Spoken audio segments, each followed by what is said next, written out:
warra Sikkomandoo gola shanan haadha karra shananii magaalaa miidhagduu hawwattuu fi qe'ee sabaaf sablammoota adda addaa ofitti hammattee jiraattu beekamtutti argamna.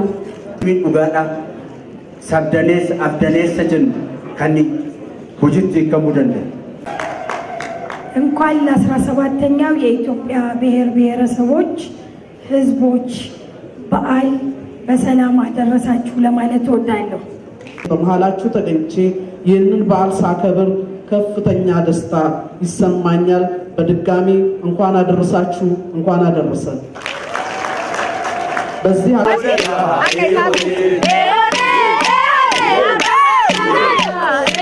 Obbo Gaazaalii Abbaasimat pirezidaantii mana murtii waliigala Oromiyaa, kabajamtuu aadde Faantuu Tasfaayee Afyaa'ii mana maree naannoo Amaaraa, kabajamoo aadde Faatee Sermolloo Afyaa'ii mana maree naannoo uummattoota Kibbaa, kabajamoo aadde Asiyaa Kamal Afyaa'ii mana maree naannoo Affaar, kabajamoo obbo Wandimuu Kurtaa Afyaa'ii mana maree naannoo Kibba Lixaa Itoophiyaa, kabajamoo obbo Ahmad Haji bulchaa bulchiinsa godina Arsii Lixaa, kabajamoo obbo Adaanee Takla Giyoorgis kantiibaa bulchiinsa magaalaa Shaashamannee, kabajamtoota hooggantoota mootummaa naannoo fi magaalaa Shaashamannee godina Arsii Lixaa irraa asitti argamtan, kabajamtoota abbootii gadaa, haadholii siinqee, abbootii amantaa, hirmaattota sagantaa kanaa, dargaggoon, dubarran hundi keessanuu ayyaana kana kabajuudhaaf naannoolee ollaa akka Halaabaa, Sidaamaa dabalatee kan asitti argamtan naannoon Oromiyaa guyyaa saboota sablammootaa fi uummattoota Itoophiyaa marsaa 17ffaaf kabajuuf giddugala qe'ee warra Sikkomandoo gola shanan haadha karra shananii magaalaa miidhagduu hawwattuu fi qe'ee sabaaf sablammoota adda addaa ofitti hammattee jiraattu beekamtutti argamna. Ayyaana kana duudhaa Oromoo obbolummaa, nagaa fi jaalala Shaashamanneen gamanaan ittiin beekamtu iddootti deebisuudhaaf, gama biroon ammoo walitti hidhamiinsa seenaa hawaasni Oromoo Arsii fi sabaa fi sablammoonni ollaa isaanii waliin bara dheeraaf qabu caalatti jabeessuudhaaf yaadamee magaalaa kanatti kabajamaa jira.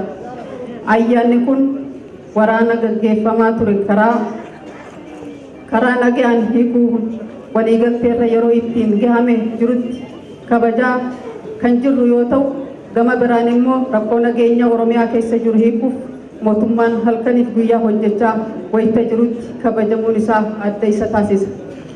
Guyyaan kun heerri biyya keenyaa guyyaa itti raggee birmadummaan saboota sablammootaa fi uummattoota Itoophiyaa guyyaa itti mirkanaa'e, tokkummaan uummattootaa guyyaa itti jabaate, heera tokko jalatti gurmuun waliin jiraachuuf guyyaa itti waadaa isaanii haaromfatanidha. Kana malees saboonni sablammoonni fi uummattoonni Itoophiyaa mirga ofiin of bulchuu, duudhaa, aadaa fi seenaa afaan isaaniitiin dubbachuu, barachuu fi barsiisuu akkasumas dagaagfachuu fi kunuunfachuuf kan guyyaa ittiin heera mootummaatiin ittiin mirkaneeffatanidha.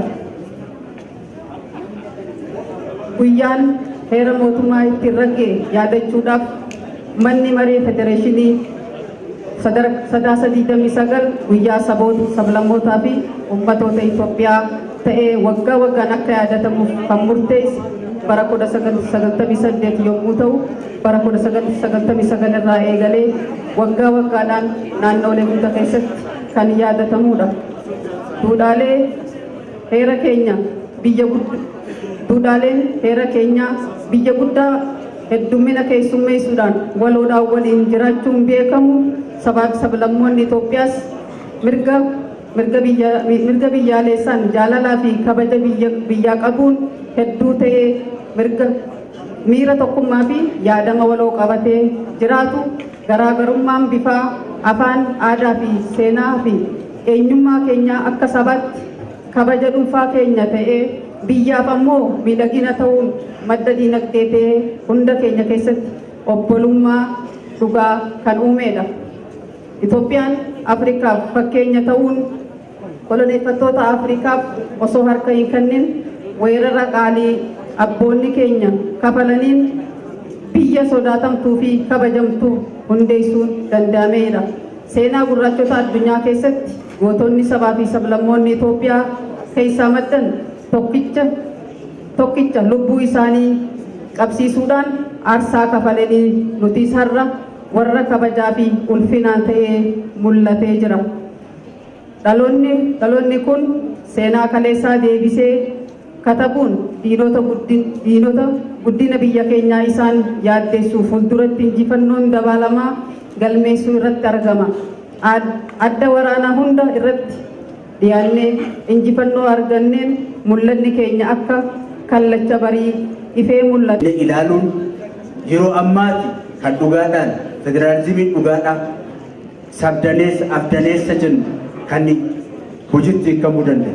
Yeroo adda waa'een jiru akkuma yaadattan sabab sablammiin mirga qaba jenna malee naannoo mataa isaatiin ofii bulchaa ture muraasa ta'uu danda'a. Fakkeenyaaf Sumaalee fudhachuu dandeenya, Affaar fudhachuu dandeenya. Maqaadhaaf sabni sun naannoo mataa isaa mootummaa isaa qaba malee abbaan duubaadhaaf bulchaa ture nama biraati. Kanaaf sabab sablammiin biyya keenya heera biyyattiitiin 29 tumannu sun guututti hojiitti hiikkachuu dandeenya. Kuni agarsiistuun kun maal dinagdeen biyya keenya yerootti buucaraa jiru humnoota biyya bulchaa turan saamamaa akka turan agarsiisaa jiru. Akka godina keenyaatti yeroo fudhan alaabaadhaan, Sidaamaan, Walaayittaadhaan, Amaaraan saboota garaa wajjin walammannee wajjin jiraachaa jira. Keessattuyyuu aadaa, duudhaa, safuu tokko kan qabnu kanaaf kan wal fakkaatu kan walitti dhiyaatu kanaan aadaadhaaf duudhaan keenya iddoo tokko waraabame akka fakkaatu naannoo Sidaamaa fudhachuu dandeenya. Kanneen wal dandeenyee yoo xiqqaate aanaa Nassaboo fudhachuu dandeenya. Uummata 2,000 oltuyyuu sabni Sidaamaa saba Oromoo keessa jiraata. Akkasuma qe'een Oromootaa yookaan naannoon Oromiyaa qe'ee sabab sablammoota malee qe'ee saba Oromoo qofaaf matee miti. Yeroo baay'ee isaa qe'een Oromoodhaa akka sabab sablammoota hin taanetti namoonni hiika adda addaatti kennan jira.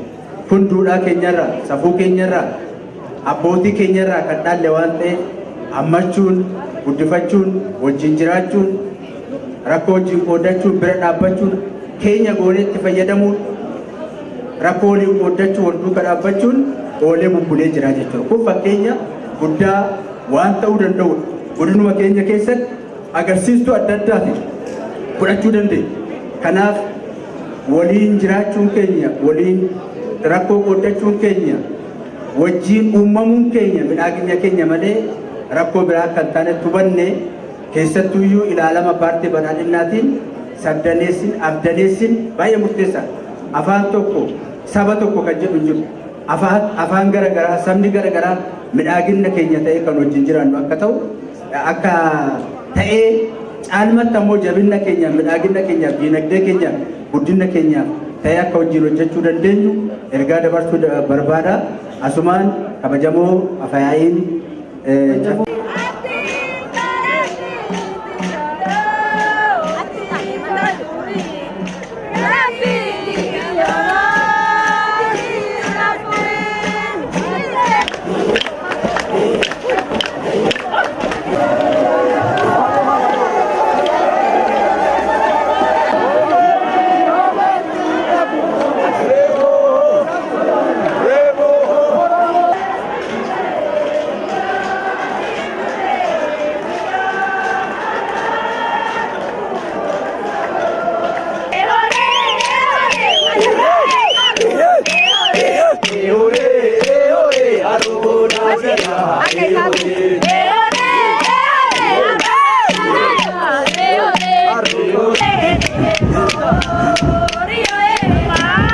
keessummeessuu dandeettu jidduu dhaabbannee jirra.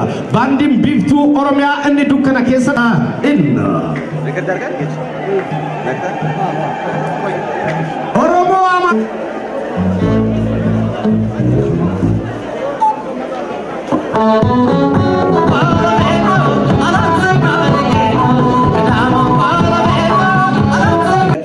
ህዝቦችን ወክዬ በመሃላችሁ ተገኝቼ ይህንን በዓል ሳከብር ከፍተኛ ደስታ ይሰማኛል። በድጋሚ እንኳን አደረሳችሁ፣ እንኳን አደረሰን። በዚህ አጋጣሚ ለኦሮሞ ህዝብ ያለኝን አክብሮት እየገለጽኩ የደቡብ ብሔር ብሔረሰቦችና ህዝቦች ለዚሁ ለተከበረው ለኦሮሞ ህዝብ ልዩ ፍቅርና አክብሮት እንዳለው ልገልጽላችሁ እወዳለሁ። ህዳር 29 ዕለቱን ስናከብር ህገ መንግስታችን የጸደቀበት ቀን ለማስታወስ ብቻ ሳይሆን በዚህ ጥላ ስር የሀገራችን ህዝቦች ሉዓላዊነታቸውን ያረጋገጡበት በማንነታቸው ሳይሸማቀቁ ባህላቸውን፣ ቋንቋቸውን፣ የአኗኗር ዘይቤያቸውን፣ ልምዳቸውን፣ ያላቸውን እሴት በማጋራት ለዘመናት አብረው እየኖሩ ይገኛሉ። ነፃነቷን ያስከበረች ሀገር ናት።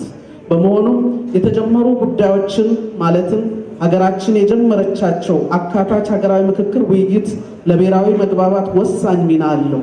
ይህ ውይይት መድረክ እንዲሳካ የበኩላችሁን አስተዋጽኦ ማበርከት ይኖርብናል።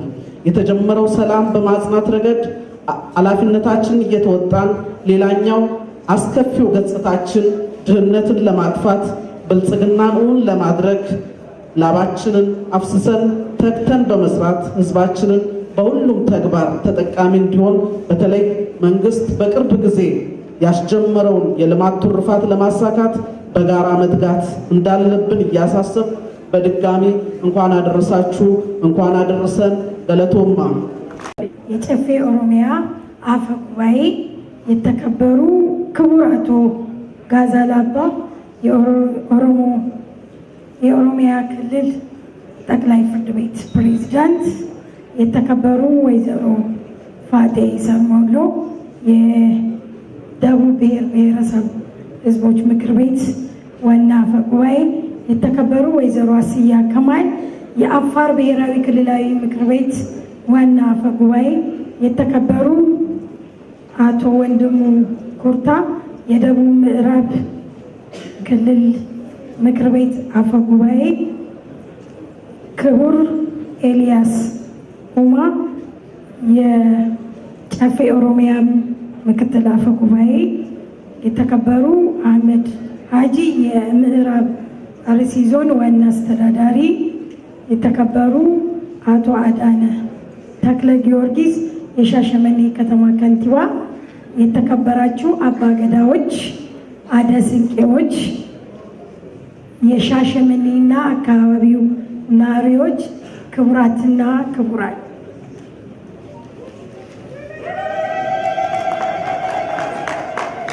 እንኳን ለ17ኛው የኢትዮጵያ ብሔር ብሔረሰቦች ህዝቦች በዓል በሰላም አደረሳችሁ ለማለት እወዳለሁ። ከሁሉ አስቀድሜ የአማራ ብሔራዊ ክልላዊ መንግስት ህዝብን ወክዬ በመካከላችሁ ተገኝቼ መልእክት እንዳስተላልፍ እድሉን በማግኘቴ የተሰማኝን ደስታ በራሴና በአማራ ክልል ምክር ቤት ለመግለጽ እወዳለሁ። ብዙ የሰላም አማራጮች የመከኑና አላስፈላጊ ዋጋ የተከፈለ ቢሆንም የመከላከያ ሰራዊታችን፣ ጥምር ኃይላችን፣ መላው የኢትዮጵያ ብሔር ብሔረሰቦች በከፈሉት መስዋዕትነት ጠላት ወዶ ሳይሆን ተገዶ የሰላም ስምምነት እንዲፈርም መደረጉና በተለይም የሌማት ትሩፋት ባወጅንበት ማግስት የሚከበር የብሔር ብሔረሰቦች ቀን መሆኑ የ17ኛው ብሔር ብሔረሰቦች በዓልን ልዩ ያደርገዋል። በሌላ መልኩ አገራችን የፈረመችው የሰላም ስምምነት ወደ ዘላቂ ሰላም የመለወጥም ኃላፊነት የተረከብንበትም ቀን ነው። ሀገራችን ኢትዮጵያ የተለመችው ሁለንተናዊ ብልጽግና ፍሬ እንዳያፈራ እና ትልቅነቷንም አስጠብቃ እንዳትቀጥል የማይፈልጉ ኃይሎች፣ ታሪካዊ ጠላቶቻችን እና ለውጡ መምጣቱንም ያልፈለጉ ኃይሎች በጋራ ተናበውና አቅደው በአንዳንድ የውጭ ሚዲያ እየታጀቡ ሀገራችንን ለማሳነስ ብሎም ለማፍረስ እየቃተቱ ይገኛሉ። ኢትዮጵያ ሀገራችን የብዛ ቋንቋ፣ ባህል፣ ወግ፣ ሃይማኖት ባለቤት ናት። ይህ ብዝሃነቷ የአንድነቷም ምሰሶ የውበቷም መነሻ። ነገር ግን ላለፉት 3 አስርት ዓመታት ብዝሃነታችንን አላግባብ ለመጠቀም የፈለጉ ሀሳቦች በተለይ የአብሮነት እሴታችንን የሸረሸሩበትና ልዩነታችንን አላግባብ የለጠጡበትም ነበር።